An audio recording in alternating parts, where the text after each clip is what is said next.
Is there a mitigating factor or kind of process in project management that can ensure that there's continuity of projects? Well, is there a clause? Yes, there is. Let's go back to government. In spite of who is running the process. For government, there might not be continuity of the executive arm of the government, but once any law has been passed in the House of Assembly, that this project has been initiated and it has to be seen to, you cannot scrap it, then it becomes easy. So whichever administration comes, funding for that project has to be paramount, okay? And then that means there has to be support for it. But we don't see that happen, do we? Well, in some cases you don't see it happen, but I think in Lagos it has happened.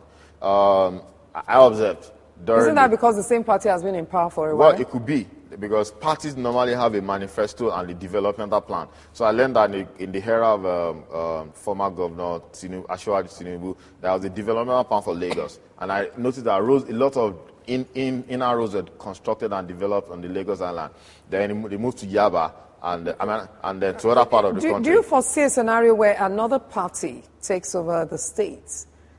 Is there going to be continuity? Do we have a guarantee? Well, before I say that, now, so I was saying that Governor Tinubu, he did some development, and Governor Raji Tunde Fashola came into administration, and it just continued. And what we have noticed is that the rate and the rapidity of execution has even increased. It has tripled or quadrupled during his tenure, and that's also because there's a party plan for the city. And looking at the overall development of the city, mega city. But another party could come in and we're not buying into that vision. Definitely. I watched the debate of during the first tenure.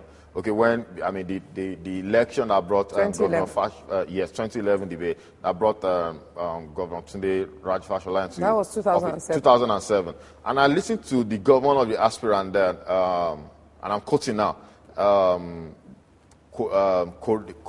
Obani Koro, and was saying that there's no need for last man. That if it comes to power, it was going to scrap last man.